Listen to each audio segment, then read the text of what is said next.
Vamos a ver un poquito cómo se diseñan las puestas de tierra de un centro de transformación, que es una medida muy importante de seguridad en los centros de transformación. Veamos, en los centros de transformación existen dos tipos de tierras, de sistemas de tierras. Uno que está relacionado con el servicio en la línea de distribución. Recordar los sistemas de régimen del neutro, TT, TN y T. Por ejemplo, en el TT y en el TN, el neutro del transformador se conecta a tierra en el mismo transformador, directamente a tierra, y en el IT aislado de tierra.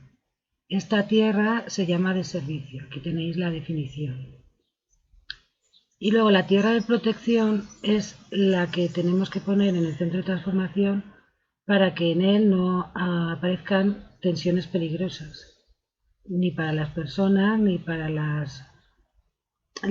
los elementos que aparecen en el centro de transformación.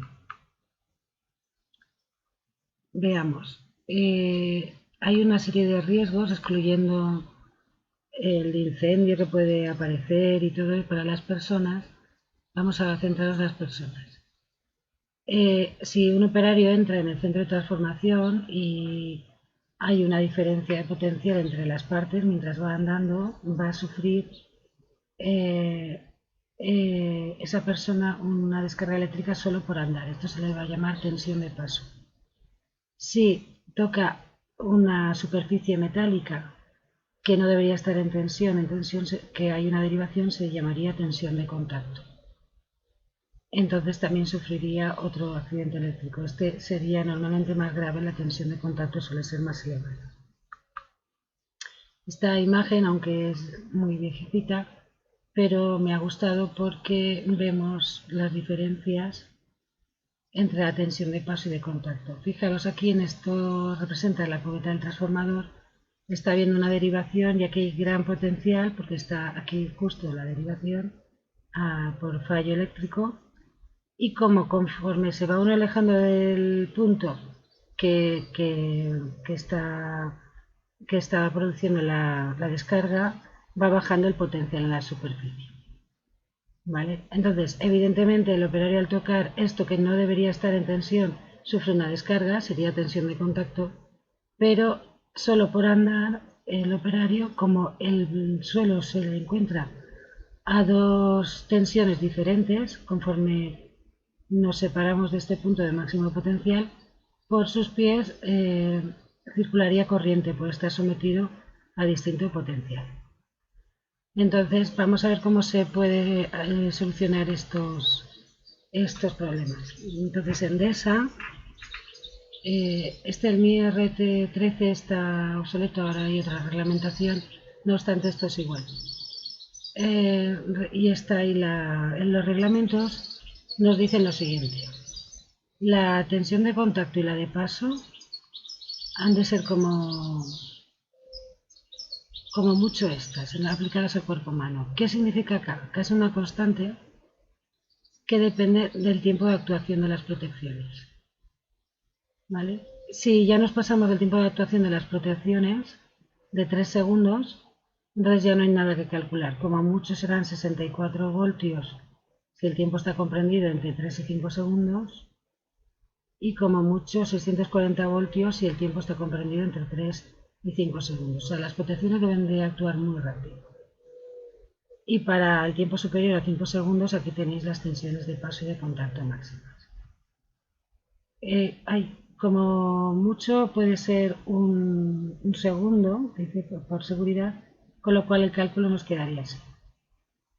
Si vale un segundo, estamos aquí, entonces la K vale 78,5, el tiempo es 1, y N para este intervalo de tiempo vale 0,18. Sustituyendo nos da este valor. 78,5 voltios como mucho de tensión de contacto. Lo mismo ocurriría con la tensión de paso. Como veis, se permite mayor tensión de paso, supone que el operario va calzado, ¿vale?, que de contacto.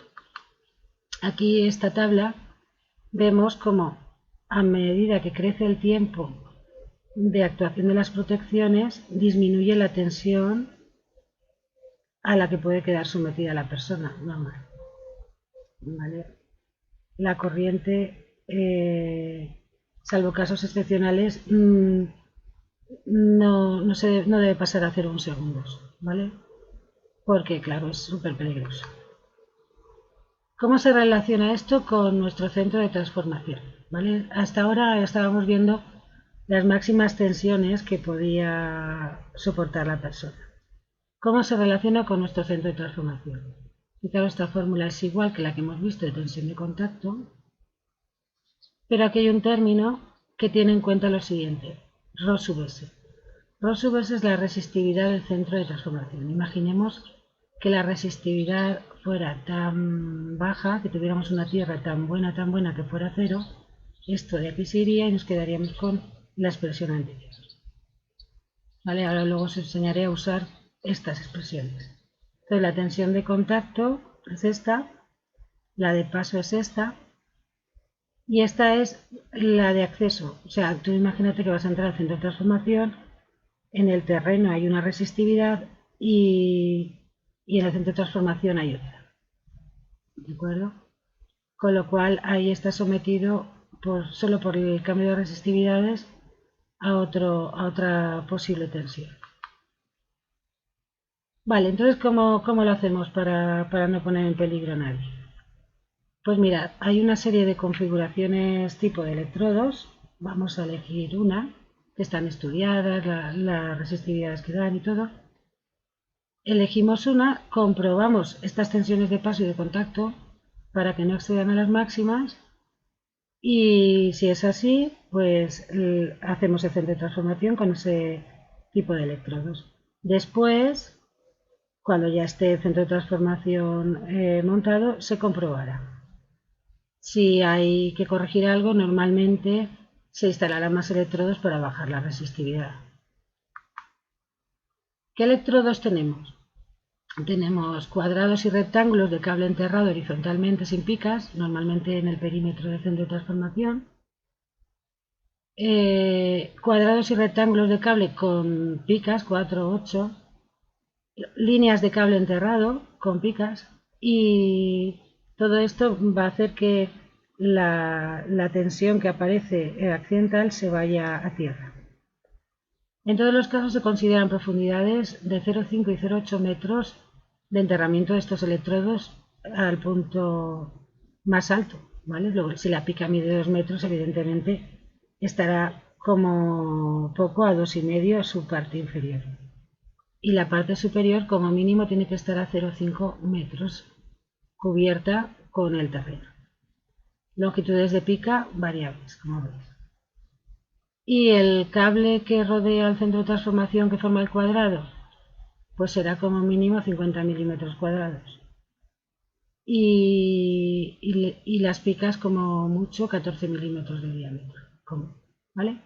Como mucho no, obligado esto. Se puede utilizar si es un centro de transformación en un edificio destinado a otros usos. Se puede utilizar la excavación de los cimientos para alojar esta instalación. Y si el subsuelo está ocupado, pues tendremos que hacer una hilera de conductores fuera del edificio. Y si la geometría del centro de transformación no coincide, pues el cuadrado cogeremos el inmediatamente inferior, ¿vale? Fijaros, aquí esta imagen tenemos picas que salen unidas por cable fuera de la superficie del centro de transformación hacia el terreno. Son picas enterradas. Y luego ahora veremos que el centro de transformación lo tenemos que tener siempre, ahora una capa de hormigón y un cuadrado de acero, tipo el mallazo de construcción, pero de unas características concretas,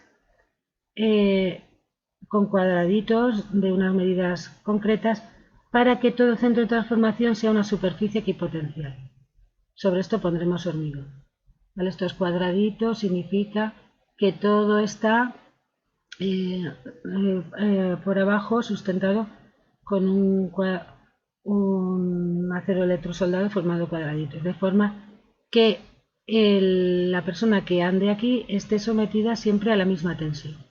Aunque aquí haya 100.000 voltios, Aquí también va a haber 100.000 voltios y aquí 100.000 voltios, con lo cual no se presentará tensión de paso. Fijaros, estas son las configuraciones que os decía, ¿vale? Las configuraciones que hay de cable de cuadrados con dimensiones concretas. Los hay sin picas, 4 picas, 8 picas. Luego dentro de las picas la longitud es que pueden presentarse. Y nos fijamos aquí que cada configuración tiene una cosa que se llama K sub R, va variando, K sub P y K sub C, esto es para acceder. Y tiene un código, un nombre. Fijaros que cuanto más picas y más profundas son, estas K van bajando. Vale, aquí vienen las características del mallado interior. Entonces, redondos de 4 milímetros formando una retícula de 0,3 por 0,3 metros a una profundidad de 10 centímetros, ¿vale? Encima le ponemos hormigón y este mallado se conecta al electrodo puesto a tierra, sea picas en hilera, sea el cuadrado con picas susnillas, para que todo esté puesto a tierra y sometido al mismo potencial, ¿vale? Con esta configuración no pueden aparecer tensiones de paso ni de contacto en el interior del centro. En el caso de un centro de transformación en poste, pues lo mismo, una cosa parecida. Ponemos una losa de hormigón y dentro de la losa haces un mallazo de las mismas características y lo conectamos a tierra. Así, si te acercas al poste, estás en una superficie equipotencial.